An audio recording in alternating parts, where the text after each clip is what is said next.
दोस्तों, कैसे हैं सभी लोग। दोस्तों कैसी चल रही है DSSB स्पेशल एजुकेशन की तैयारी। दोस्तों जैसा कि सभी जानते हैं, हमारे एग्जाम डेट बहुत नजदीक आ गई, 1 मंथ भी नहीं बचा है हमारे पास, है ना। हमारा 17 अक्टूबर को इसका पेपर है। तो दोस्तों इससे रिलेटेड मुझे लग रहा था कि कुछ क्वेश्चन ऐसे हैं जो अब तक की हमने क्लास क्वेश्चन सीरीज में नहीं किए हैं, जो होना चाहिए, क्योंकि मैंने अभी जो पेपर हुए थे उनसे रिलेटेड कुछ टॉपिक से आपके लिए मोस्ट इंपोर्टेंट क्वेश्चन निकाले हैं, जो मैं आपको कराने वाली हूँ क्वेश्चन सीरीज के माध्यम से। जैसे कि अब तक हम 580 प्रश्नों पर बात कर चुके हैं और आज का जो क्वेश्चन सीरीज रहेगा हमारा 581 से लेके 600 तक का रहेगा, ठीक है ना। यानी कि हमेशा की तरह 20 प्रश्नों पर आज भी हम बात करेंगे। तो बहुत ही ज्यादा मोस्ट इंपोर्टेंट, जो कि आप सोच नहीं सकते कि कहां से निकाले गए हैं ये क्वेश्चन, किस तरीके से बनाए गए हैं, लेकिन इनसे रिलेटेड क्वेश्चन अब आ रहे हैं कोई एग्जाम में ना, तो उनसे रिलेटेड कुछ मोस्ट इंपोर्टेंट टॉपिक से रिलेटेड आपको आज क्वेश्चन कराए जाएंगे, जो आपके स्पेशल एजुकेशन एग्जाम के लिए मोस्ट इंपोर्टेंट रहेंगे, ठीक है ना। क्योंकि भाई 100 नंबर का हमारा पूरा स्पेसिफिक पोस्ट हमारा स्पेशल एजुकेटर के लिए जो क्वेश्चन आएंगे, तो उसमें से कम हमें ये है कि 90 क्वेश्चन हमारे सही होने चाहिए। कहीं भी किसी भी टॉपिक से हमारा कोई भी क्वेश्चन रहना नहीं चाहिए, है ना, गलत भी नहीं होना चाहिए, जैसे कि सभी जानते हैं नेगेटिव मार्किंग है दोस्तों। तो चलिए स्टार्ट करते हैं आज का क्वेश्चन सीरीज। सबसे पहले कह रहे हैं, सबसे पहला जो क्वेश्चन है दोस्तों 581, ठीक है ना, 581 प्रश्न नंबर। देखिए क्या कह रहा है आज का क्वेश्चन। 6 को 9, V को D, 7 को L पढ़ना किस अक्षमता के लक्षण है। देखिए दोस्तों, इस तरीके से आपके क्वेश्चन देखना, क्वेश्चन पेपर में इस तरीके से दिया होगा, जैसे 6 को 9 पढ़ना, है ना, B को D पढ़ना, 7 को L पढ़ना, किस अक्षमता के लक्षण है। अब देखिए दोस्तों, किस अक्षमता के लक्षण है, जैसे कि हम सभी जानते हैं अधिगम अक्षमता, सबने उसके बारे में पढ़ रखा है, ठीक है ना। अब उसमें स्पेसिफिक आपको कुछ शब्दों पर ध्यान देना होगा। क्वेश्चनों की गलती हमें सब आता होता है और आप सभी लोग सब जानते हैं, सब करते होते हैं, लेकिन एक शब्द के कारण हमारा पूरा क्वेश्चन गलत हो जाता है। यहाँ पर अगर आ जाए लिखने की, पढ़ने की जगह आ जाए, कह रहे ना पढ़ना किस अक्षमता के लक्षण है, यहाँ आ जाए लिखना किस अक्षमता के लक्षण है ना, या आ जाए बोलना किस अक्षमता के लक्षण है, ठीक है दोस्तों। तो दोस्तों ये क्वेश्चन 3 प्रकार से आपको पूछा जा सकता है। सबसे पहले कह देंगे 6 को 9, V को D, 7 को L पढ़ना किस अक्षमता का लक्षण है। तो इसका आंसर हो दोस्तों डिस्लेक्सिया का, डिस्लेक्सिया यानी कि पठन विकार, ठीक है। लेकिन यहाँ पर अगर वो कह दे कि लिखना आ जाए यहाँ पर, ठीक है ना, क्योंकि अब हमने क्या, ये हमेशा से क्वेश्चन आता है, या तो ये एग्जांपल दिया होता है, या फिर सा होता है, ऐसे W वाला सा दिया होता है, या बास दिया होता है। इसमें से पढ़ना क्या किसको दर्शाता है, तो पठन विकार को दर्शाता है, ठीक है ना, अधिगम अक्षमता को दर्शाता है। हमेशा से क्वेश्चन इस तरीके से आया, सभी जानते हैं, ठीक है। लेकिन इस तरीके से पूछा गया, अब वो क्या कर सकते हैं इस क्वेश्चन को, क्योंकि सिलेबस तो वही है, वही सिलेबस चेंज नहीं हुआ ना, क्वेश्चन चेंज होते हैं, क्वेश्चन पैटर्न चेंज कर देते हैं, पूछने का तरीका बदल देते हैं वो। यहाँ पर अगर लिखने का आ जाए कि 7 को 9, V को D और 7 को L, यानी कि पढ़ना यानी कि लिखना आ जाए। अब यहाँ पर पढ़ने की अक्षमता पूछी, पढ़ने से संबंधित लक्षण पूछा, तो डिस्लेक्सिया हो गया, पठन विकार हो गया। अगर लिखने की पूछता है तो क्या हो जाएगा, डिसग्राफिया, ठीक है ना, लेखन विकार हो जाएगा ना, कि वो उल्टा लिख रहा है, VD में उसे डिफरेंस नहीं कर मिल रहा है, 7L में डिफरेंस नहीं कर पा रहा है, तो वहां हो जाएगा डिसग्राफिया, ठीक है ना। अब यहाँ पर बोलने का आ जाए तो क्या हो जाएगा, अफेजिया, यानी कि भाषा विकार से संबंधित हो गया। तो हमें अगर इस प्रकार का कोई भी क्वेश्चन आता है अधिगम अक्षमता से रिलेटेड दोस्तों, मैं इसलिए आपको एक्सप्लेन कर रही हूँ, तो आपको इस शब्द पर ध्यान देना होगा कि ये शब्द हमसे पढ़ना कह रहा है, लिखना कह रहा है, बोलना कह रहा है, ठीक है ना, कि क्वेश्चन वही रहेगा, पूछने का तरीका बदल सकते हैं, ठीक है। दूसरा क्वेश्चन है दोस्तों 582, देखिए विशेष शिक्षा में शामिल है। देखिए अभी जो हाल ही में पेपर हुए हमारे DSSB एजुकेशन से रिलेटेड जितने भी, तो दोस्तों उसमें पता है क्या, उसमें क्वेश्चन पूछा गया था विशेष शिक्षा में शामिल है या विशेष शिक्षा की प्रक्रिया में शामिल है। ऑप्शन था समावेशी शिक्षा के अंदर, विशेष शिक्षा में सामान्य और विशेष बच्चे, ठीक है ना, यह समावेशी विद्यालय के बच्चे, इस तरीके से आपको ऑप्शन दिए हुए थे। लेकिन सही में उन्होंने केवल केवल विशेष शिक्षा में शामिल बोला है। भाई सामान्य बच्चों को तो हम कर नहीं सकते, उसमें सामान्य बच्चे कैसे आ जाएंगे विशेष शिक्षा में? जिनको विशेष शिक्षा की आवश्यकता है केवल वही बच्चे तो आएंगे विशेष शिक्षा में। तो ऑप्शन ये, किसी फ्रेंड ने मुझसे मैसेज भी किया था मैम इसका सही क्या है, तो इसका सही यही था कि केवल विशेष आवश्यकता वाले बच्चे, है ना। तो यहाँ पर विशेष शिक्षा में शामिल है, एक तो विशेष शिक्षक दिया होगा, क्या विशेष शिक्षक जो है इस विशेष आवश्यकता की जरूरत रखते हैं, क्या उनकी विशेष आवश्यकताएं है? नहीं है। तो विशेष शिक्षक दिया होगा, सामान्य बच्चे दिए होंगे, विशेष बच्चे दिए होंगे, और एक ऑप्शन और भी मिल सकता है आपको, समावेशी विद्यालय के बच्चे। तो दोस्तों ना तो शिक्षक होंगे, ना सामान्य बच्चे होंगे, ना समावेशी विद्यालय के बच्चे होंगे। अगर समावेशी विद्यालय के बच्चे हो जाएंगे तो वहां पर ऑप्शन इसलिए हमारा गलत हो जाएगा क्योंकि विशेष आवश्यकता वाले बच्चे रहते हैं, लेकिन वह सामान्य बच्चों को हम विशेष शिक्षा में नहीं डाल सकते, है ना। तो यहाँ पर केवल विशेष आवश्यकता वाले बच्चे आएगा, ठीक है ना। सभी हो सकता है, सभी विशेष आवश्यकता वाले बच्चे या छात्र, ठीक है, ये आपका ऑप्शन ठीक होगा। उसमें होगा केवल विशेष आवश्यकता वाले बच्चे, अगर शॉर्ट में भी लिख सकते हैं CWNS, ठीक है ना।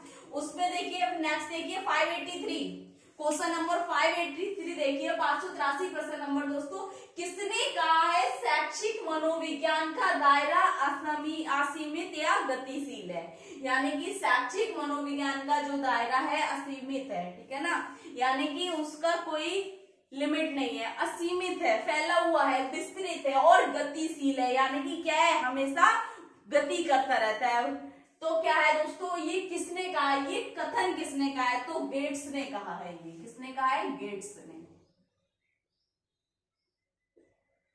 ठीक, नेक्स्ट है देखिए दोस्तों 584 क्वेश्चन नंबर 584 देखिए, मुख्य प्रतिक्षेप रिफ्लेक्स के प्रकार की संख्या है।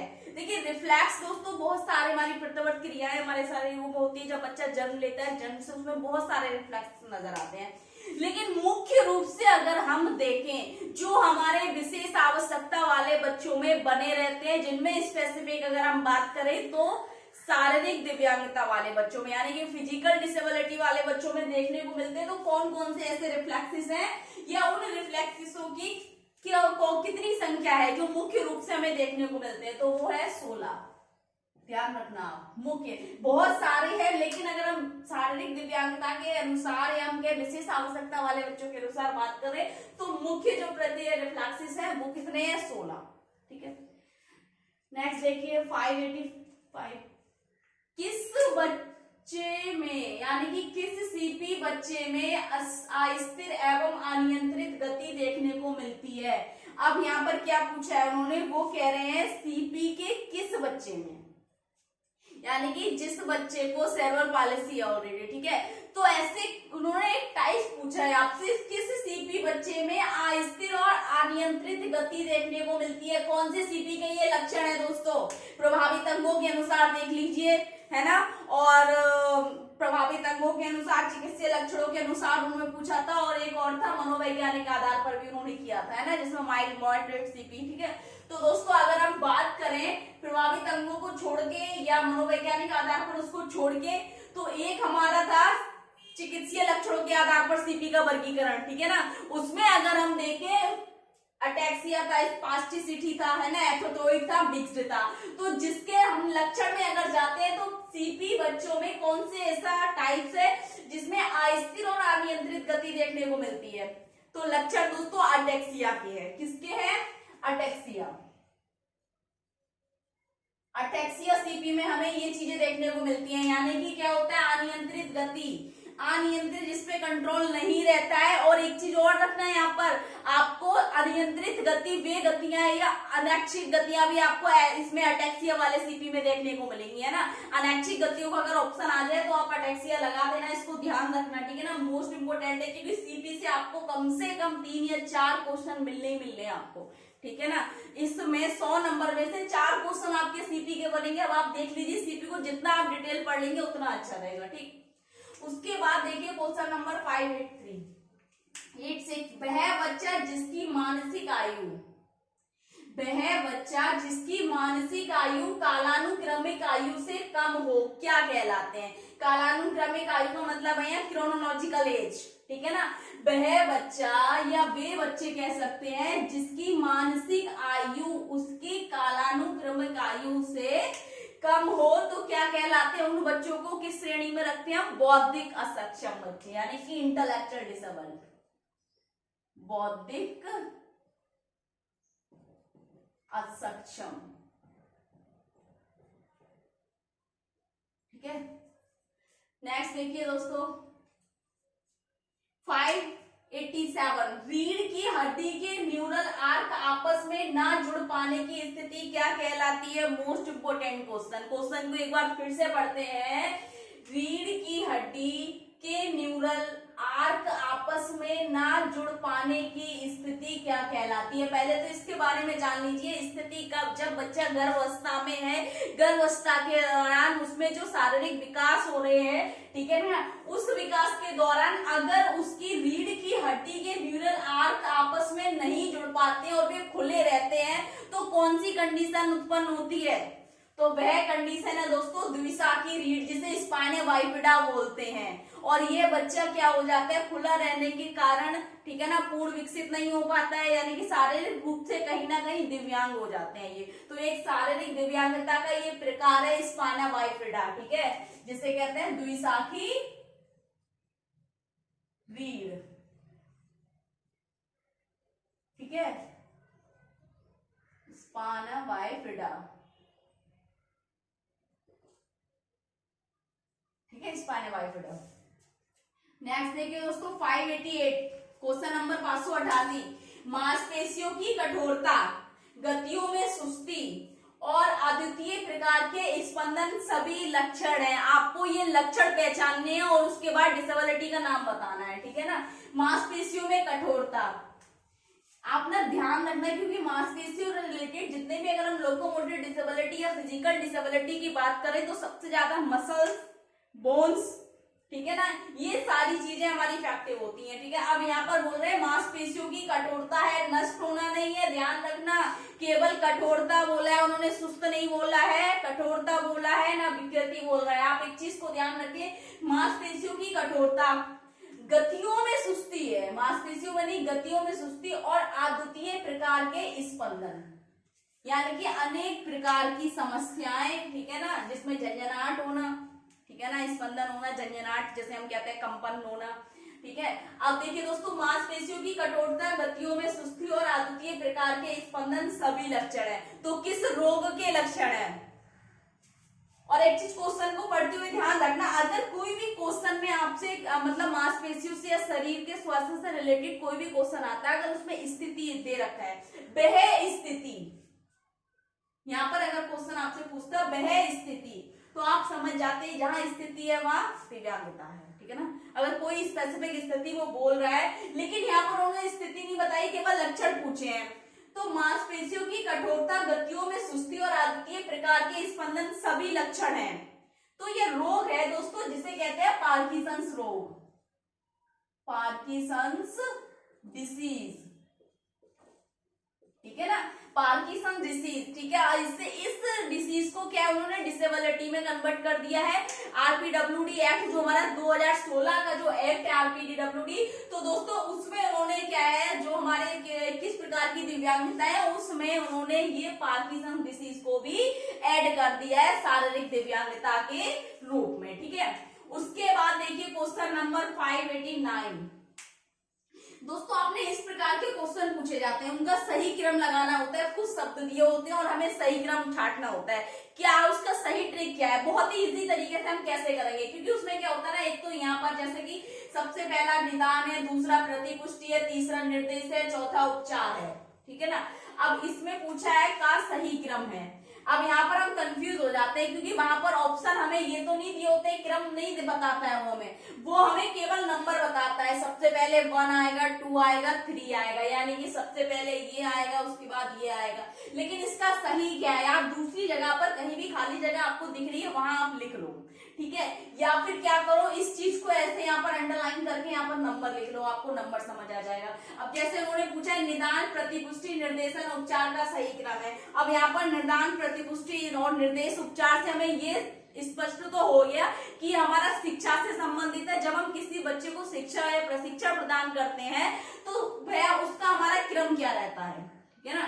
तो निदान, प्रतिपुष्टि, निर्देश, उपचार। अब सबसे पहले अगर हम कोई भी कार्यक्रम योजना बना रहे हैं, चाहे शैक्षणिक या प्रशैक्षणिक, सबसे पहले हम क्या करते हैं बच्चे का निदान, यानी कि कोई भी समस्या को हम पहचानते हैं। निदान का मतलब होता है डायग्नोस करना, पहचान करना, ठीक है ना। तो सबसे पहले क्या करते हैं, अगर हमें वो क्रम याद होगा ना तो हम इसको बहुत जल्दी कर देंगे। आप इसमें तो कंफ्यूज हो जाएंगे, पहले ये आएगा, वो आएगा। अगर उस तरीके से आप सोचेंगे बहुत जल्दी कर देंगे। तो हम सबसे पहले लिख देंगे निदान, ठीक है। सबसे पहले हमने क्या करना है, उपचार करना है। दूसरा ये प्रतिपुष्टि दे रहे हैं, लेकिन हमें निदान के बाद पहचान करने के बाद हम क्या करते हैं, उपचार करते हैं। उपचार है कहीं ये हो गया, दूसरा ये हो गया हमारा, ठीक है। पहला ये हो गया, ठीक। उपचार करने के बाद हम क्या करते हैं, उपचार करने के बाद हम उसे निर्देश देते हैं। कोई भी कार्य योजना क्रियान्वयन करते हैं जिसमें हम कह सकते हैं यहाँ पर कोई क्रियान्वयन तो दिया नहीं है यहाँ, लेकिन हमें निर्देश शब्द दिख रहा है यहाँ पर, तो उसके बाद हम क्या करेंगे, निर्देश, ठीक है। निर्देश हो गया हमारा दूसरा, तीसरा हो गया निर्देश, यहाँ भी तीसरा दे रखा है, ठीक है। उसके बाद निर्देश देने के बाद जब हमारा कार्य हो जाता है फिर हम उसका देते हैं फीडबैक, यानी कि प्रतिपुष्टि। चौथा हो जाएगा हमारा प्रतिपुष्टि, ठीक, ये हो गया। अब चौथा ये, अब हमने यहाँ पर लिख लिया। अब ऑप्शन में हमें जहां कहीं भी पहला यहाँ पर दिख रहा है, पहला और दूसरा उपचार दिख रहा है, ठीक है ना। इस तरीके से हमें अगर कहीं दिख रहा है ऑप्शन में तो हम उसको राइट कर देंगे। अगर ये आप क्रम सही से लगा लेंगे तो वहां समस्या आपको नहीं होगी, क्योंकि किसी बच्चे का हम डायग्नोस करते हैं, उसके बाद हम क्या करेंगे, रिमेडियल करेंगे, फिर निर्देश देंगे, उसके बाद प्रतिपुष्टि देंगे, ठीक। नेक्स्ट देखिए क्वेश्चन नंबर 590, देखिए 500 नंबर प्रश्न नंबर। द्विशाखी रीढ़ के प्रकार है, यहाँ पर उन्होंने स्पाइनल बाइफिडा के प्रकार पूछे हैं, ठीक है ना। अब ये क्वेश्चन आपको दो तरीके से पूछा जा सकता है, ठीक है। इसीलिए मैं आपको करा रही हूं, क्योंकि प्रकार से तो आपसे पूछेगा नहीं, प्रकार से नहीं पूछेगा, लेकिन क्वेश्चन किस तरीके का पूछेगा वो यहाँ पर ये है, द्विशाखी रीढ़ के प्रकार। तो द्विशाखी रीढ़ के 3 प्रकार हैं दोस्तों, कौन कौन से हैं। सबसे पहला है आपका मेनिंगोसील, ठीक है, मेनिंगोसील। दूसरा है माइलोमेनिंगोसील,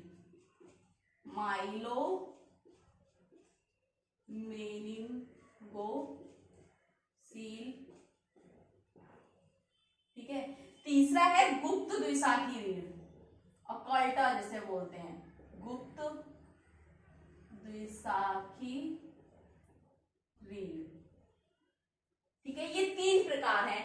अब आपको ऑप्शन पूछेगा इसमें से द्विशाखी रीढ़ का प्रकार नहीं है, क्वेश्चन नेगेटिव आपको पूछेगा यहाँ पर कि इनमें से कौन सा द्विशाखी रीढ़ का प्रकार नहीं है। आपको 3 अगर पता होगा, चौथा ऑप्शन आपको अगर पता नहीं मतलब होगा, 3 अगर पता तो आपको पता है ये 3 है, चौथा होगा ये सभी या इनमें से कोई नहीं, या कोई 2 पूछेंगे इनमें से 2, ये सभी या इनमें से कोई नहीं। तो अगर आपको ये 3 पता होगा तभी तो आप सभी कर पाएंगे। अगर आपको पता नहीं होगा 2 पे लगा देंगे, 3 पे लगा देंगे, या आपको 2 एक साथ पूछ लेगा, तीसरा बताएगा ये दोनों या ये सभी या इनमें से कोई नहीं। तो इस तरीके से क्वेश्चन पूछा जाएगा, प्रकार नहीं पूछा जाएगा। प्रकार आपसे नहीं आएगा कि द्विशाखी रीढ़ के प्रकार कितने हैं या कितने प्रकार का होता है, केवल आपसे स्पाइनल बाइफिडा के बारे में इस तरीके से पूछ सकता है। क्योंकि ये मैंने आपके उसमें देखा है, एक बुक है आपकी स्पेशल एजुकेशन की, उस बुक में मैंने देखा कि क्वेश्चन पूछा गया है, केवल मैग्नेमेडिसिन पूछा गया था। मैं खुद कंफ्यूज हो गई कि ये क्वेश्चन कहाँ से आया है। जब मैंने स्पाइनल बाइफिडा पढ़ा तो उसको समझ आया कि ये क्वेश्चन इस तरीके से पूछा गया है। तो हो सकता है आपको क्वेश्चन पूछे वो, क्योंकि क्वेश्चन पैटर्न बदल देंगे और क्वेश्चन पूछ सकते हैं आपसे, ठीक है। स्पाइनल बाइफिडा के प्रकार तो आप तीनों आपको पता होना चाहिए, इसे अकॉल्टा बोलते हैं, ठीक है ना। ये तो तुम है, लेकिन स्पेलिंग मिस्टेक होने के कारण मैंने आपको रोमन में लिख दिया। नेक्स्ट देखिए दोस्तों 591, क्वेश्चन नंबर 591, वह शारीरिक दिव्यांगता जो पैदाइशी नहीं होती, केवल मांसपेशियों की कमजोरी लगातार बढ़ती रहती है, क्या कहलाती है। अब यहाँ पर ये क्वेश्चन कुछ समझ नहीं आ रहा, लेकिन यहाँ पर हमने अगर शारीरिक दिव्यांगता सभी पढ़ रखी है, मैं क्योंकि आपको बार बार एक चीज बोलती हूँ कि टाइप्स ऑफ डिसेबिलिटी, आप 21 प्रकार की जो दिव्यांगताएं हैं सबको डिटेल में पढ़ लीजिए, आपका 70% क्वेश्चन पेपर ऐसे ही हल हो जाएगा और बहुत अच्छा होगा, है ना। तो देखिए वह शारीरिक दिव्यांगता, ये तो पता चल गया हमें शारीरिक दिव्यांगता है। दूसरा वो कह रहे हैं पैदाइशी नहीं होती। अब आप देख लीजिए कौन कौन सी ऐसी दिव्यांगता है जो पैदाइशी नहीं होती। सीपी बाय बर्थ है, पोलियो बाय बर्थ है, ठीक है ना।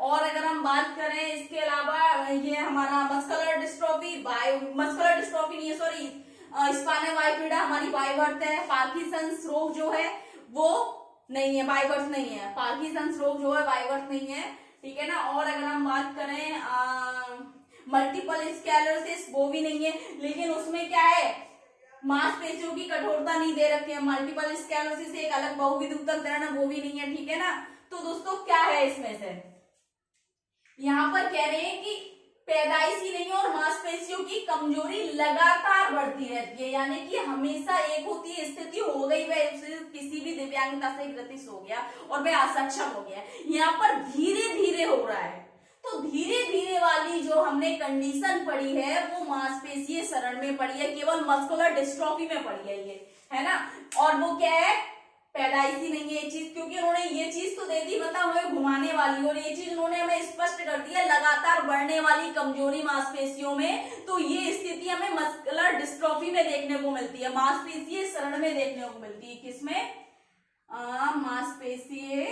मांसपेशी क्षरण, क्षरण जिसे बोलते हैं मांसपेशीय क्षरण, ठीक है ना। तो उसमें हमें देखने को मिलती है मस्कुलर डिस्ट्रोफी में, जो कि ये कंडीशन क्या है, बच्चा जब तक 5 वर्ष का होगा शारीरिक रूप से सक्षम होता है, प्रत्येक कार्य को कर सकता है, आपको किसी प्रकार का उसमें कोई भी दौरान नजर नहीं आएगा, कोई भी अक्षमता नजर नहीं आएगी।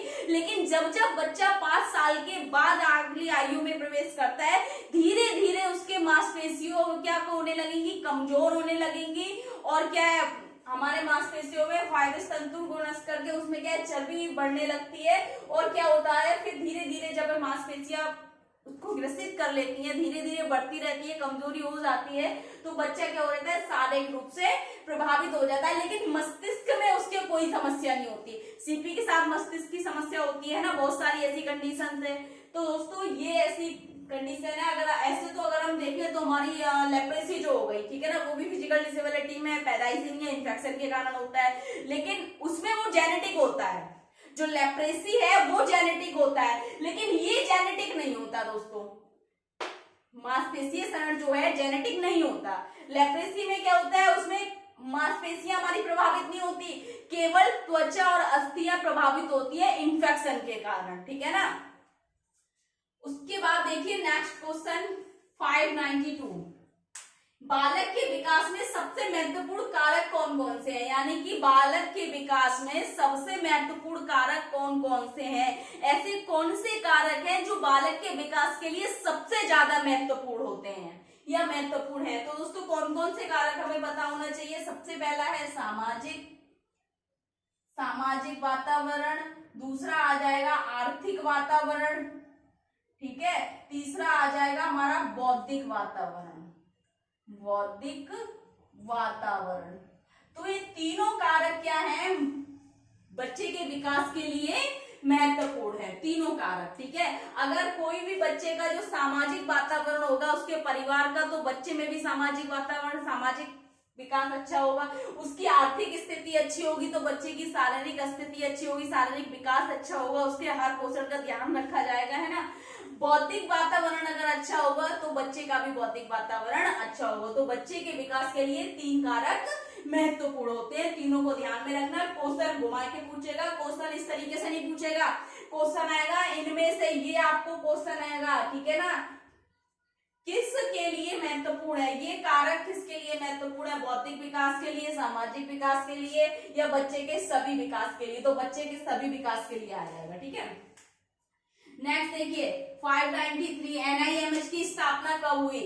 अब एनआईएमएच को दोस्तों अलग कर दिया, एनआईएमएच का निफ्ट कर दिया उन्होंने, निफ्ट NIEPID कर दिया, इंटेलेक्चुअल डिसेबल्ड कर दिया है। ठीक है ना, तो दोस्तों NIMH की स्थापना हुई थी 1984 में, और ये कहाँ है, मनोविकास नगर सिकंदराबाद में है। ये अगर वो पूछे आपको आ जाए क्वेश्चन कहाँ पर है, तो मनोविकास नगर सिकंदराबाद में है ये NIMH। ठीक है, उसके बाद देखिए नेक्स्ट 594 संक्षिप्त NCF 2005 का पूर्ण सही स्वरूप क्या है।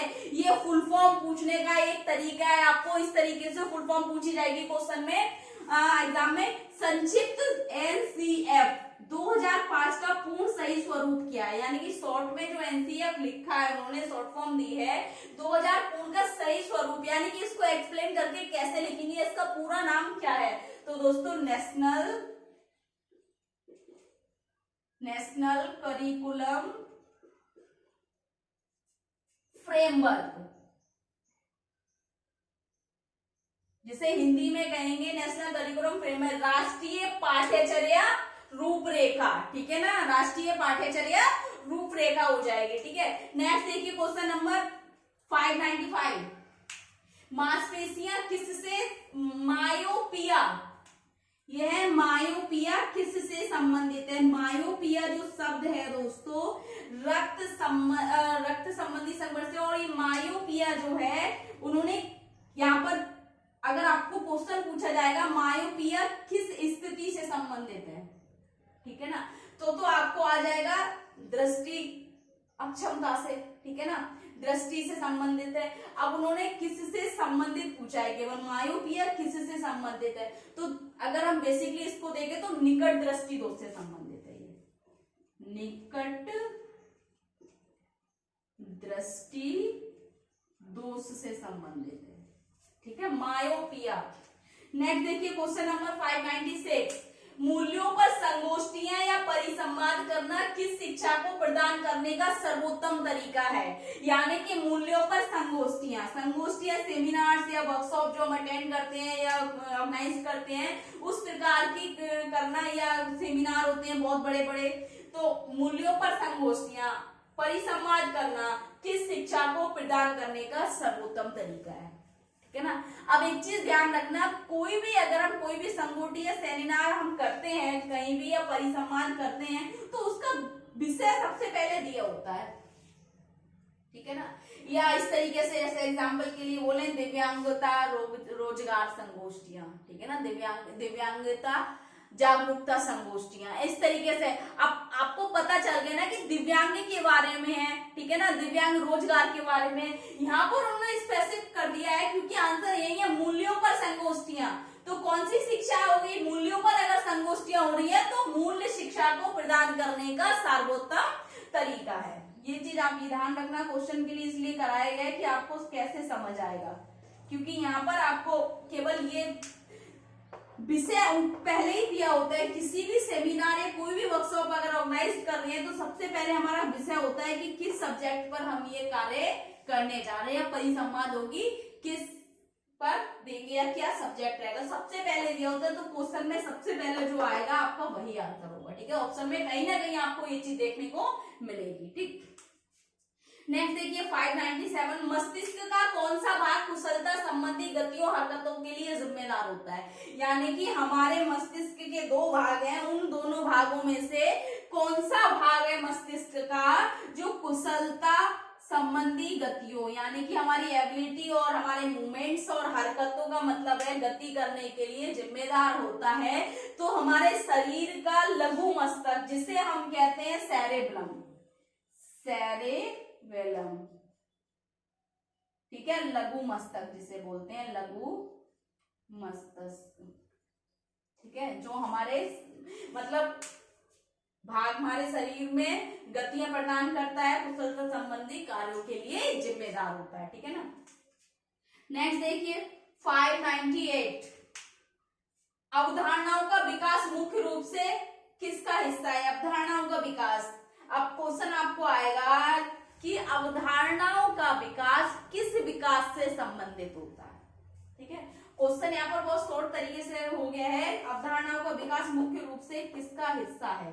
तो वहां पर 4 ऑप्शन दिए होंगे, ठीक है ना, सामाजिक विकास, संज्ञानात्मक विकास, बहुत सारे, लेकिन उन्होंने अवधारणा कहा है केवल। हमें ये चीज ध्यान रखनी होगी, अवधारणा का विकास मुख्य रूप से किसका हिस्सा है या किससे संबंधित होता है? अवधारणा का विकास किस विकास से संबंधित होता है? तो बौद्धिक विकास से होता है दोस्तों, बौद्धिक विकास। अब क्वेश्चन यहां से भी आ सकते हैं, बौद्धिक विकास संबंधित है अवधारणाओं के विकास से, या बौद्धिक विकास किसका हिस्सा है? तो अवधारणाओं का, ठीक है ना। नेक्स्ट देखिए 599, डेस्कैनेस्थेटिक सीपी किसके नष्ट होने से होती है? यानी कि शरीर में एक ऐसी अगर ये कैनेस्थेटिक बोले, कैनेस्थेटिक क्या है दोस्तों? ये भी एक प्रकार की हमारी सेंसरी है जो हमारे कहा ज्वाइंट्सों में होती है, जोड़ों में पाई जाती है, जो हमें क्या करती है, हमें ये संकेत देती है किसी भी चीज के लिए बैलेंस बनाने के लिए। ठीक है, कैनेस्थेटिक जो है बैलेंस के लिए हमें, जैसे कि अगर हम बात करें किसी भी चीज को उठाना है हमें, मान लीजिए कोई भारी चीज उठाना है तो हम उस प्रकार का बल लगाते हैं, कोई हल्की चीज उठाना है उस प्रकार का बल देते हैं उसमें। तो कैनेस्थेटिक जो है हमारे जॉइंट्सों में पाया जाता है ये, और ये जब ये नष्ट, किसी ऐसी क्या चीज है जो हमारे शरीर में नष्ट हो जाती है और इस स्थिति से व्यक्ति प्रभावित हो जाता है, जिसे डेस्कैनेस्थेटिक सीपी कहते हैं। तो कौन सा है डेस्कैनेस्थेटिक सीपी? किसके नष्ट होने से होती है? तो दोस्तों हमारे शरीर में अगर आधार नाड़ी ग्रंथि जो है, आधार नाड़ी ग्रंथि अगर नष्ट हो जाए तो उसके नष्ट होने से डेस्कैनेस्थेटिक सीपी होती है। ठीक है, नेक्स्ट देखिए क्वेश्चन नंबर 600, देखिए लास्ट में, वायगोत्स्की बच्चों के सीखने के किस कारक पर महत्वपूर्ण बल देता है? यानी कि वायगोत्स्की जो है बालक के सीखने पे सबसे ज्यादा अगर इन्होंने किसी पे बल दिया है, जहां वायगोत्स्की दिखे वहां समाज लगा दो, सामाजिक पर बल दिया है इन्होंने, सबसे ज्यादा सामाजिक पर बल दिया है। और जहां सामाजिक दिखे ऑप्शन में वायगोत्स्की हो, आप उसको बिना देखे लगा दो। ठीक है ना, ये चीज ध्यान रखना। तो दोस्तों आज भी हमने पूरे 20 प्रश्न कर लिए हैं। 20 प्रश्न जो है हमारे स्पेशल एजुकेशन पार्ट बी से जितने भी हमारे सिलेबस में उसके टॉपिक्स हैं सभी से रिलेटेड क्वेश्चन हुए हैं। अगर कुछ समझ नहीं आ रहा है, कुछ डाउट लग रहा है, कुछ गलत लग रहा है तो कमेंट बॉक्स में जाके कमेंट करें दोस्तों। ज्यादा से ज्यादा वीडियो लाइक करें, इनको सब्सक्राइब कर दें, नहीं किया अभी तक बेल आइकन को प्रेस कर दें। नेक्स्ट आने वाली क्लास आप तक पहुंचती रहे दोस्तों, और मैं बीच बीच में आपको कोई मोस्ट इंपोर्टेंट टॉपिक से मुझे रिलेटेड लगेगा तो आपको क्लास प्रोवाइड करती रहूंगी। Thank you so much.